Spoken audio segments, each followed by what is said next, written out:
Hello everyone. Well, पिछले turn पे मैंने आपको एक इंट्रो दिया था एटम के बारे में, राइट।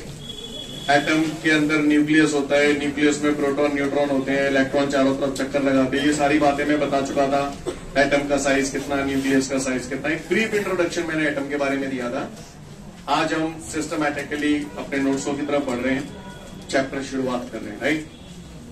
तो बात आती है बॉस एटम की। तो एटम की जो कहानी है, उस कहानी की शुरुआत की सबसे पहले वो थे थॉमसन, जे थॉमसन। बिल्कुल, जे थॉमसन ने अपना सबसे पहले उन्होंने बताया कि भैया एटम का शेप कैसा होता है। क्लियर। उन्होंने एटम के बारे में बताया। तो थॉमसन ने जब बोला था, जो एटम के बारे में बताया, तो उन्होंने प्लम पुडिंग मॉडल दिया। कौन सा मॉडल दिया? Plum pudding model. Plum pudding क्या होता है ये मैं आपको बता दूं। पुडिंग हम लोग खीर को बोलते हैं, खीर। क्लियर। यूजुअली डेजर्ट को बोला जाता है, मीठे को बोला जाता है, खाने के बाद आप जो मीठा खाते हैं, है ना। लेकिन स्पेशली अगर पुडिंग की बात की जाए तो वो खीर टाइप की कोई भी चीज जो होती है उसे पुडिंग बोला जाता है। तो खीर की अगर मैं बात करूं, तो पुडिंग की अगर हम बात करें तो पुडिंग बोले तो इट्स अ काइंड ऑफ खीर। खीर में जैसे दूध भरा हुआ है और उसमें आपने जैसे चावल की खीर बनाई, चावल भरे हुए हैं, मेवे भरे हुए हैं, तो वो पूरा यूनिफॉर्मली उस दूध के अंदर डिस्ट्रीब्यूटेड होते हैं, राइट। यहां पर प्लम पुडिंग मॉडल से मतलब इस टाइप का मॉडल है जैसे वाटरमेलन होता है ना। वाटरमेलन, तरबूज के अंदर पूरा गूदा भरा हुआ होता है और बीच बीच में बीज धसे हुए होते हैं। ठीक उसी प्रकार थॉमसन ने बोला कि भैया जो एटम होता है वो कुछ इस प्रकार का होता है, लाइक दिस। एटम उन्होंने बोला 10⁻⁻10 मीटर रेडियस का ये स्फीयर है। आपको भी पता है size of the atom, right. 10⁻10 meter radius का ये स्फीयर है। और इस स्फीयर का जो पूरा मास होता है वो स्पेशली पॉजिटिव चार्ज की वजह से होता है जो इसके अंदर होता है।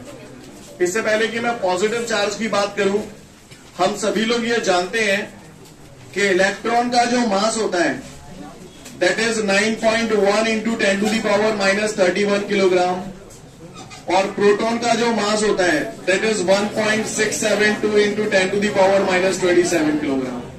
किसका मास ज्यादा है, प्रोटॉन का या इलेक्ट्रॉन का? प्रोटॉन का मास ज्यादा है। किससे? इलेक्ट्रॉन से। और थोड़ा बहुत ज्यादा नहीं है, अच्छा खासा ज्यादा है। प्रोटॉन का मास इलेक्ट्रॉन के मास से बहुत ज्यादा बड़ा होता है। यानी इलेक्ट्रॉन का मास अगर 1 किलोग्राम है तो प्रोटॉन का मास 10,000 किलोग्राम है। समझ रहे हैं? हाँ, एम नहीं, हाँ। क्लियर। आपको थोड़ा सा एक मोटा मोटा कंपैरिजन दिखा दूं कैसे बता रहे हैं हम लोग इस बात को। तो आप गौर से देखिए ना, mass of electron upon mass of proton, दोनों का डिवाइड कर रहा हूं। तो गौर से देखिए, ये तो नंबर से कोई बहुत विशेष फर्क नहीं पड़ रहा है। ये 10 की जो पावर है उनसे मेन फर्क पड़ रहा है। तो इलेक्ट्रॉन की है 10⁻⁻31, प्रोटॉन की है 10⁻⁻27। माइनस का 31 अगर नीचे लाऊंगा तो ये हो जाएगा आपका Me/MP is equal to 1/10⁻⁻27 into 10⁻31। Minus के नीचे आएंगे तो प्लस के हो जाएंगे। 31 - 27 कितना हुआ? तो क्या लिखूं? 1/10⁻4 को 10,000 लिख दूं? बोलो भैया। तो MP क्रॉस मल्टीप्लाई कर दिया, MP का 1 से मल्टीप्लाई किया तो ये हो जाएगा आपका MP, और 10,000 का ME से मल्टीप्लाई किया तो 10,000 ME।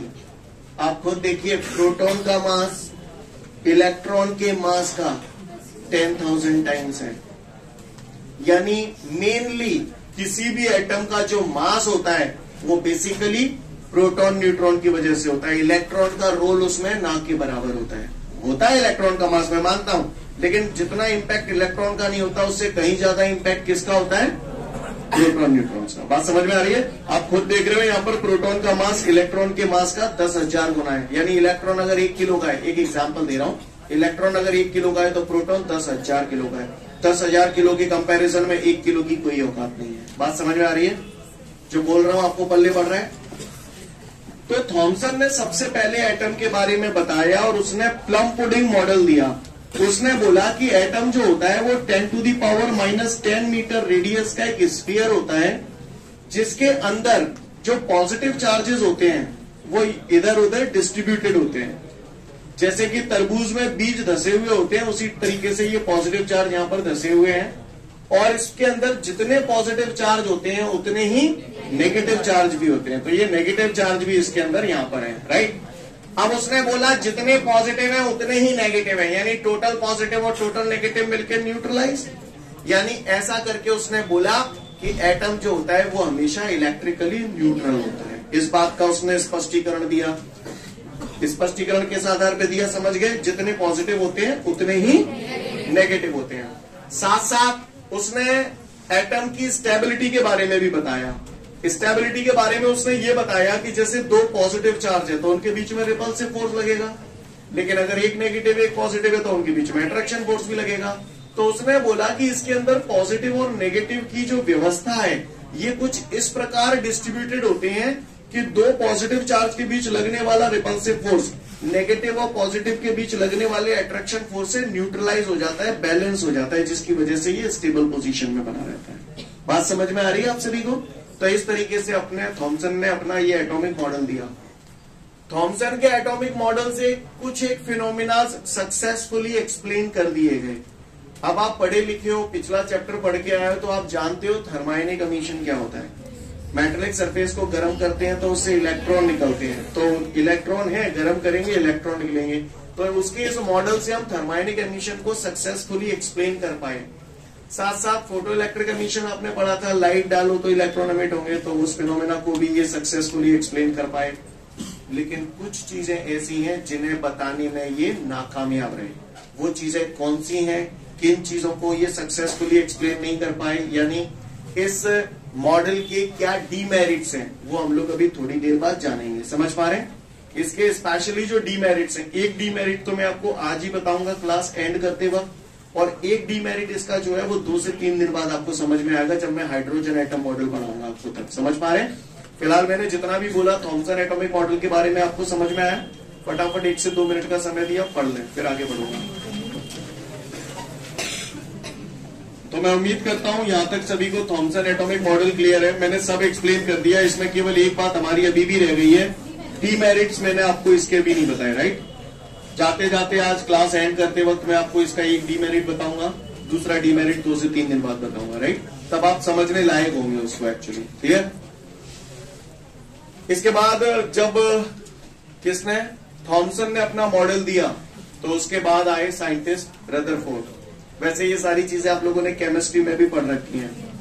रदरफोर्ड ने अपना एटॉमिक मॉडल दिया, तो रदरफोर्ड ने क्या एक्सप्लेन किया, गौर से देखिएगा।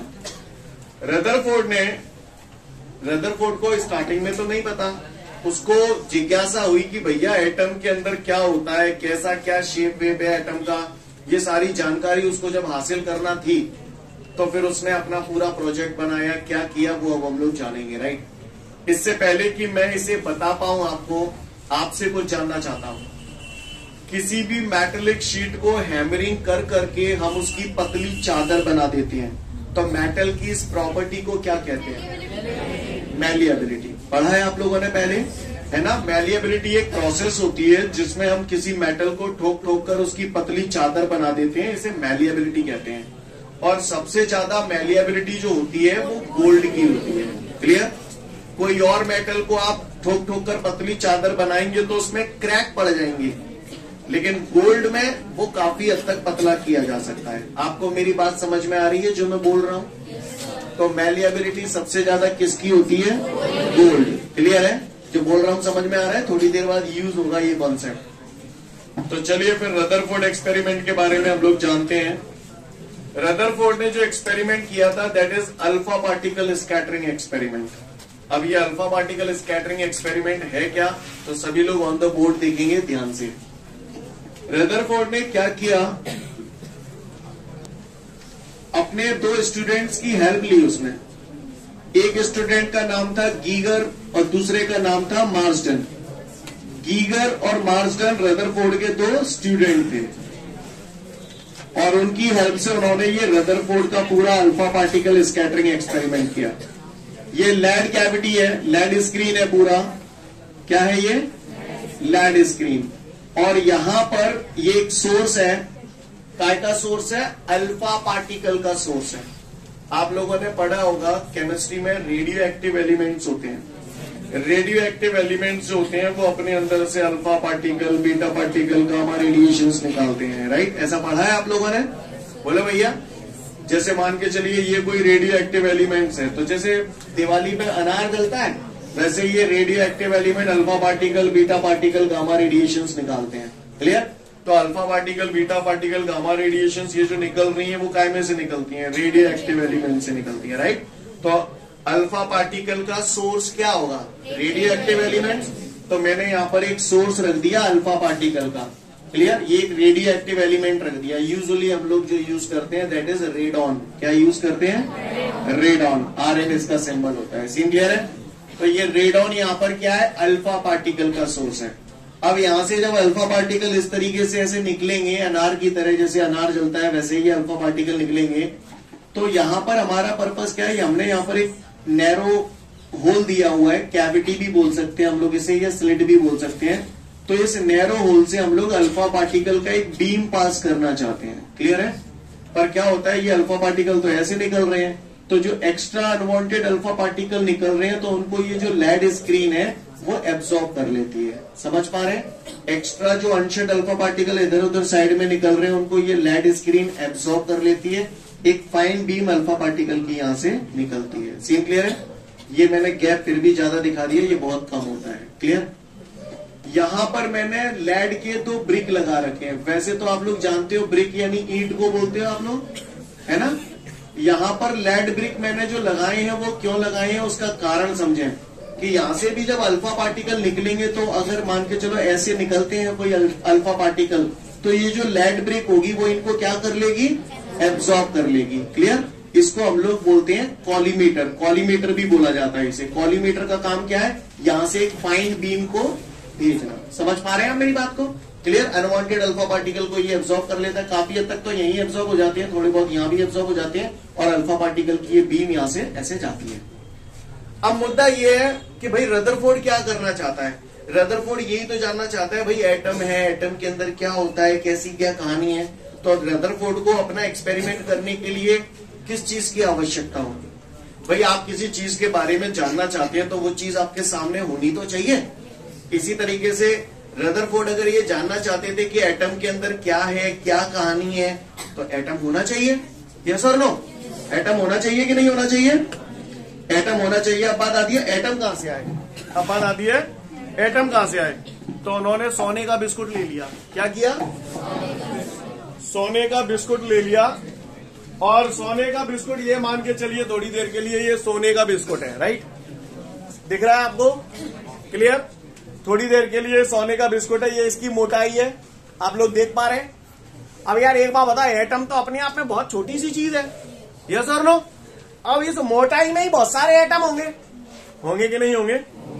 लेकिन अगर रदरफोर्ड को एटम के अंदर क्या है ये जानना है तो उसे कितने एटम की रिक्वायरमेंट है? उसे एटमों का झुंड थोड़ी चाहिए, उसे तो एक एटम चाहिए। तो उसने क्या किया? सोने का बिस्कुट लिया और उसको ठोकना चालू किया। सोने का बिस्कुट उसने इसलिए लिया क्योंकि वो उसे ठोक ठोक कर पतला करना चाहता था।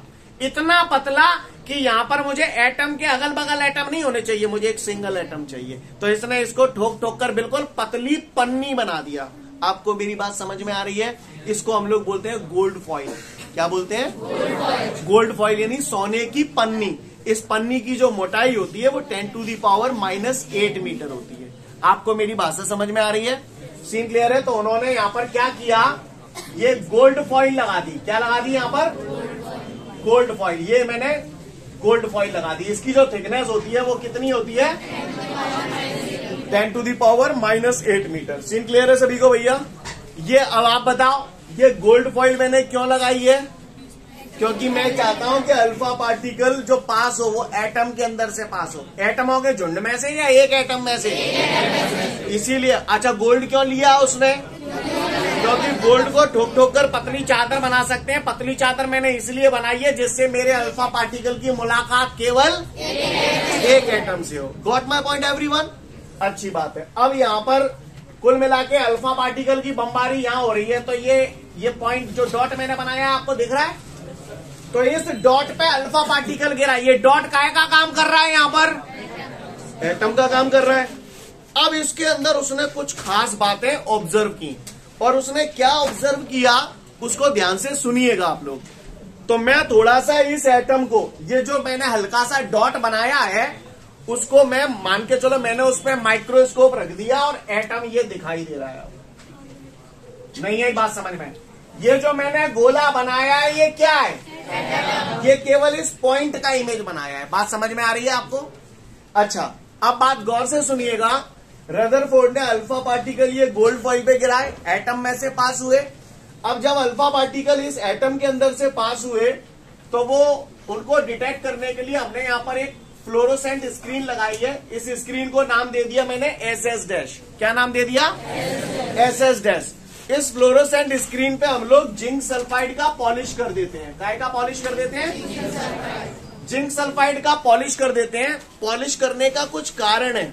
पॉलिश इसलिए करते हैं कि जब अल्फा पार्टिकल यहां से निकलकर इस पर स्ट्राइक करेंगे तो एक स्पार्क जनरेट करेंगे, एक चिंगारी सी जनरेट करेंगे, जिसको हम लोग बोलते हैं सिंटिलेशन। क्या बोलते हैं? हाँ, क्या बोलते हैं?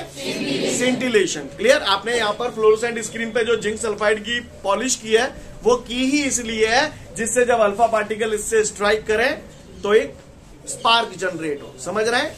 उस स्पार्क को हम लोग क्या बोलते हैं? सिंटिलेशन। सिंटिलेशन कुछ नहीं है, एक प्रकार की चमक है। इससे किसी जगह चमक पैदा हुई, इसका मतलब अल्फा पार्टिकल टकराया। नहीं है बात समझ?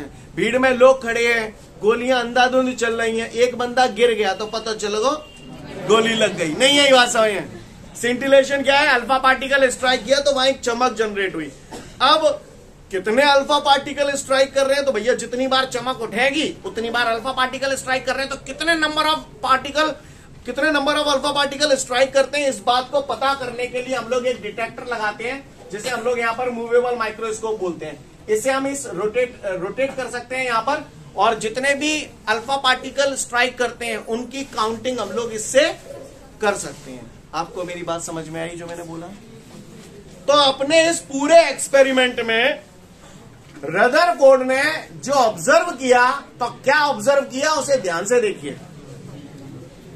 मैंने, ये क्या है बताओ? एटम है। मैंने इस एटम पे माइक्रोस्कोप रख के आपको ये एटम दिखा दिया, राइट? यानी ये जो मैंने बनाया वो केवल इस पॉइंट के बारे में बता रहा हूं। अब यहां पर अल्फा पार्टिकल, ध्यान रखना, ये तो अब आप जानते हो कि भैया एटम ये है, इसके अंदर चुनचुनिया सा न्यूक्लियस होता है, अब जानते हो। रदरफोर्ड जब एक्सपेरिमेंट कर रहा था तब थोड़ी जानता था।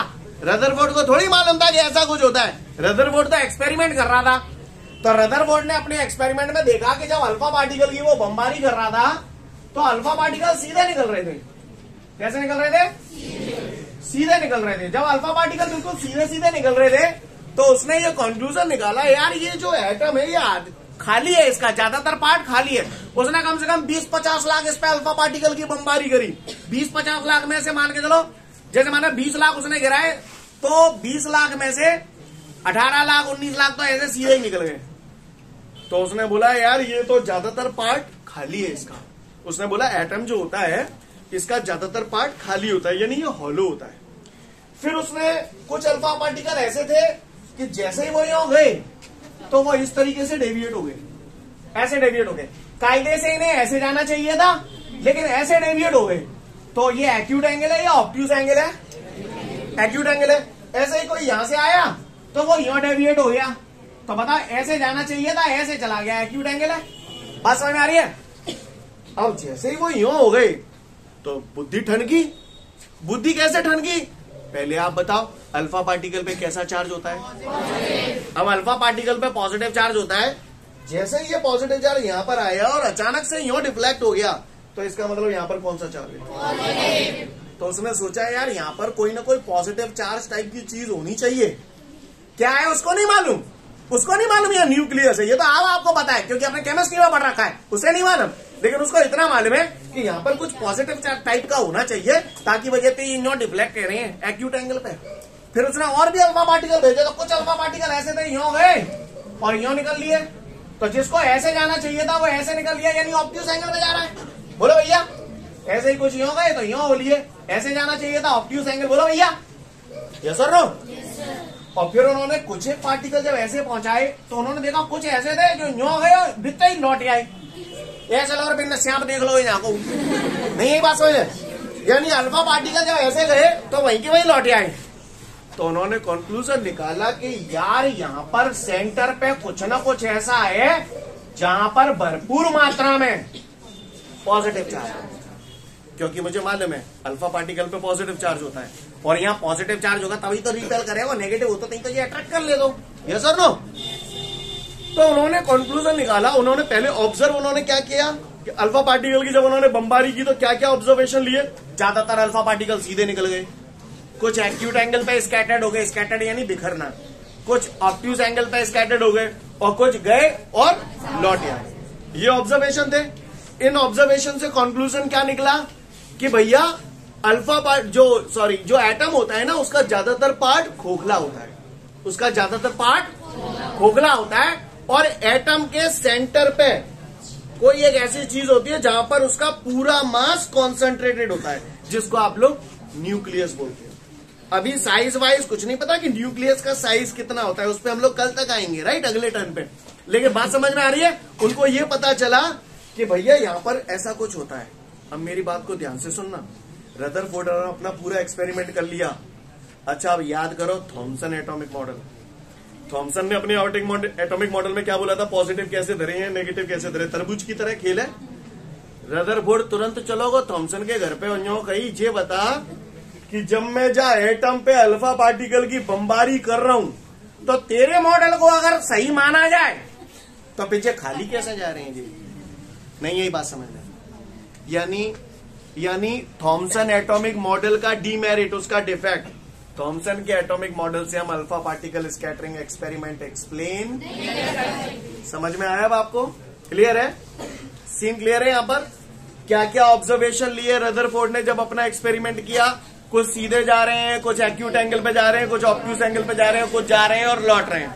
कंक्लूजन क्या निकला कि एटम का ज्यादातर पार्ट खोखला होता है, बोलो भैया, और उसके सेंटर पे उसका पूरा पॉजिटिव चार्ज और मास कंसंट्रेटेड होता है, क्योंकि पॉजिटिव चार्ज है तो समझ पा रहे हैं, पॉजिटिव चार्ज का ही तो मेन मास होता है। यस और नो? प्रोटॉन पे ही तो मास सबसे ज्यादा होता है।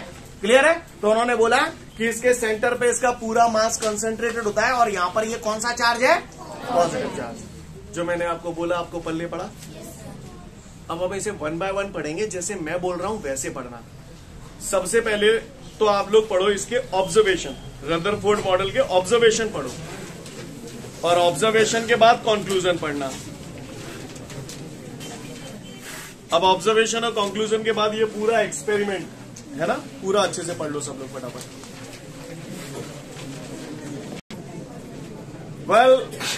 एग्जाम में अगर आता है रदरफोर्ड एक्सपेरिमेंट एक्सप्लेन करो तो यही करना, गीगर मार्शल एक्सपेरिमेंट आए तो भी यही करना, और अगर अल्फा पार्टिकल स्कैटरिंग एक्सपेरिमेंट आए तो भी यही करना। कहानी क्लियर है सभी को? कर पाएंगे हम लोग? किसी को कोई दिक्कत? अब ध्यान रखना, कईयों बच्चे ये सोचते हैं कि यार 1-2 नंबर में इतना बड़ा क्वेश्चन कहाँ पूछने वाला है। तो मैं आपको बता दूं, जरूरी नहीं है कि अगर 1-2 नंबर का किसी चैप्टर में से क्वेश्चन आने वाला है तो वहां में तो केवल छोटे ही छोटे आएंगे। वो बड़े क्वेश्चन को ही उसमें से ही कुछ छोटा सा बना के पूछ सकता है। उसने यही पूछ लिया ऑब्जर्वेशन बता दो रदरफोर्ड अल्फा पार्टिकल एक्सपेरिमेंट के, उसने यही पूछ लिया कंक्लूजन बता दो इसके। समझ पा रहे हैं?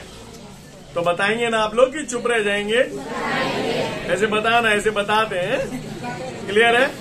फिगर समझ में आ रहे हैं आपको? पक्का? अगला बोले क्या है?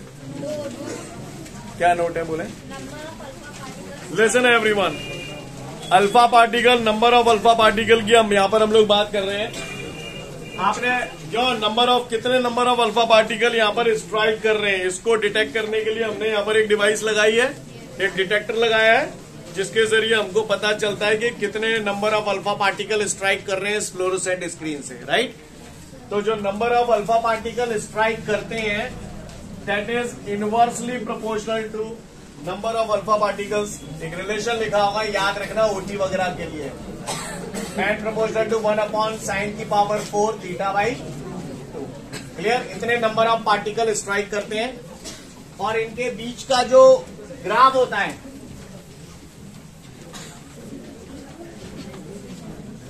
इनके बीच का जो ग्राफ होता है that is something like this.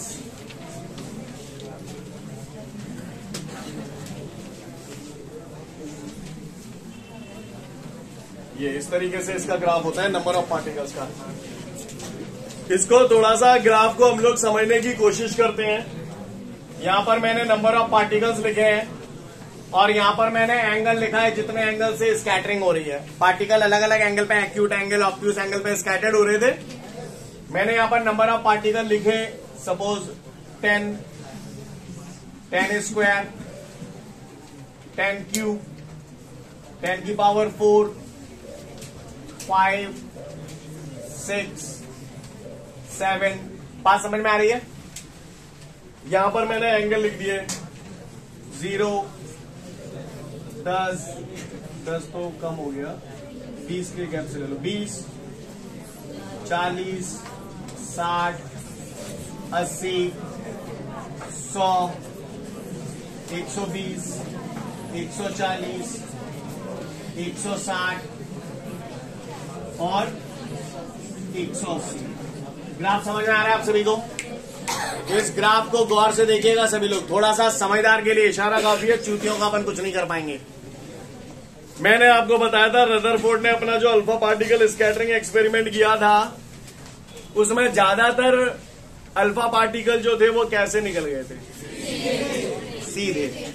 आप गौर से देखिएगा, अगर मैं ग्राफ को शो करूं यहां पर, तो यहां पर कितने अल्फा पार्टिकल है? 10⁵ 10⁵ मतलब 1,00,000 अल्फा पार्टिकल हो गए। और ये सब कितने पे? 20 डिग्री के एंगल तक निकल लिए।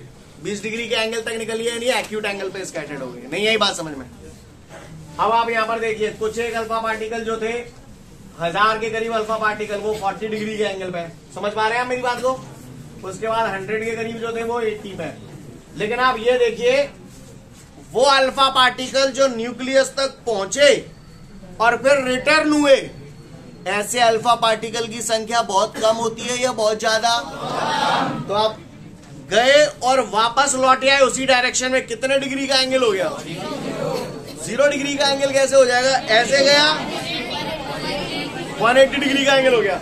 आप गौर से देखिए, 180 डिग्री के एंगल पे, 180 डिग्री के एंगल पे कितने अल्फा पार्टिकल है? खुद ही देख लीजिए, बहुत कम है। इनके कंपैरेटिवली बहुत कम है। ये बात इस ग्राफ के थ्रू समझाई गई है। नहीं यही बात समझ में? सीन क्लियर है? ग्राफ आपको पल्ले पड़ रहा है? ग्राफ देख लो, फिर आगे बढ़ूंगा। इसके बाद हमारे सामने अगला क्वेश्चन है, estimation of the size of the nucleus. Rutherford ने अपने अल्फा पार्टिकल स्कैटरिंग एक्सपेरिमेंट में ये बताया कि भैया एटम का ज्यादातर पार्ट खोखला है, लेकिन उसके सेंटर पे, एटम के सेंटर पे बहुत पॉजिटिव चार्ज होता है, राइट? तो वो कितने, कहां तक कितना पॉजिटिव चार्ज होता है ना? हम लोग बोलते हैं कि वो पार्ट न्यूक्लियस होता है, राइट? लेकिन उसको थोड़ी मालूम था रदरफोर्ड को कि इस टाइप की कोई चीज होती है, राइट? तो इस बात को उसने न्यूक्लियस के साइज को डिटरमाइन किया। न्यूक्लियस के साइज को डिटरमाइन करने के लिए क्या हुआ, गौर से देखिएगा सब लोग। इससे पहले कि मैं न्यूक्लियस के साइज की बात करूं, आप लोगों से थोड़ा जानना चाह रहा हूं। चैप्टर 1 और 2 मैंने पढ़ा रखा है, वहां पर मैंने एक रिलेशन आपको बताया था, शायद कल बात भी की थी, इलेक्ट्रोस्टैटिक पोटेंशियल एनर्जी। क्या फॉर्मूला है इलेक्ट्रोस्टैटिक पोटेंशियल?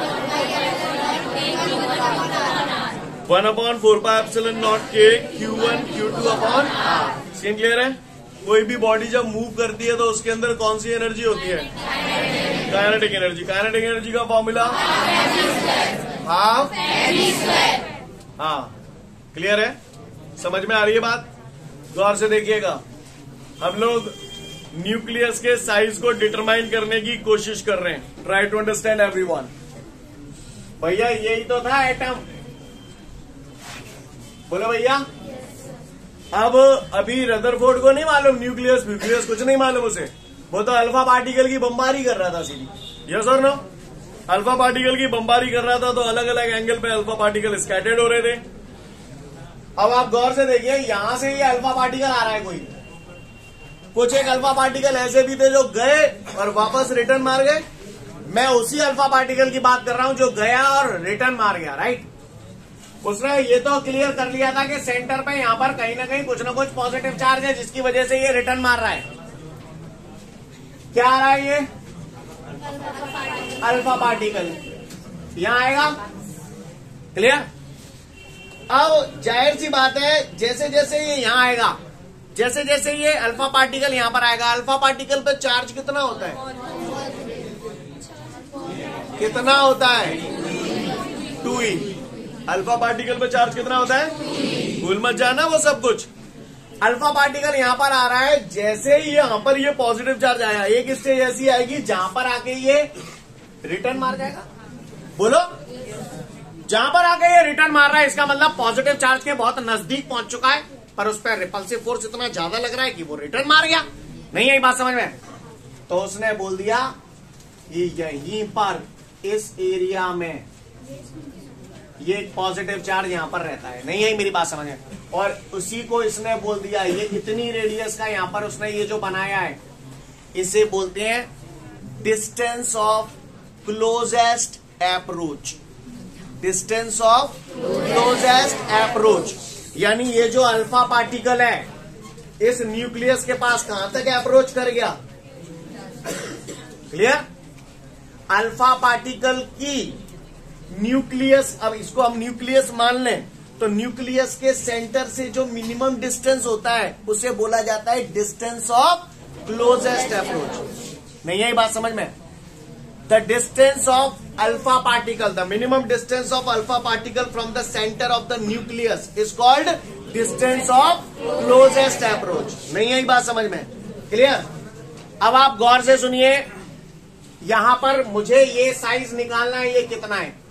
तो हमको मालूम है भैया, हमको ये बात मालूम है कि अल्फा पार्टिकल मूव कर रहा है। अल्फा पार्टिकल जब मूव करता है तो उसके अंदर कौन सी एनर्जी होगी? तो काइनेटिक एनर्जी लिख दूं, 12mv²।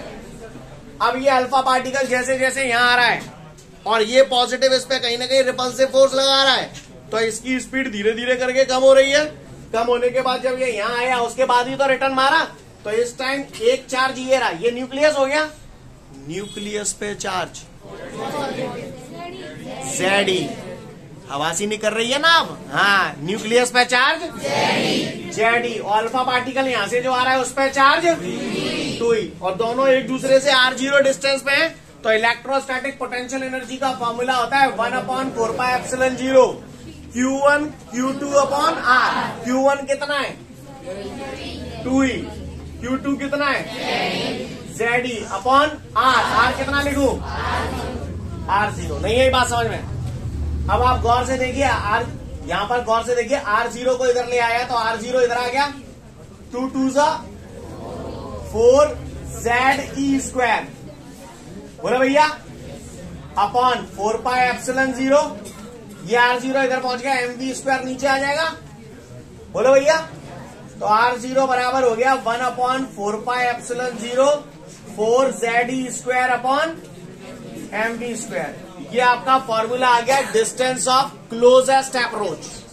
डिस्टेंस ऑफ आप एक बात बताओ, अल्फा पार्टिकल की वेलोसिटी जितनी ज्यादा होगी डिस्टेंस ऑफ क्लोजेस्ट अप्रोच उतनी कम होगी, इनवर्सली प्रोपोर्शनल। नहीं है बात समझ में? सीन क्लियर है? बात समझ में आ रही है सभी को? पढ़ लो estimation of the size of the nucleus या डिस्टेंस ऑफ क्लोजेस्ट अप्रोच। ठीक है, तो फिर आज के लिए पर्याप्त है, कल फिर मिलते हैं। Thank you everyone, have a great day to all of you guys. जय हिंद।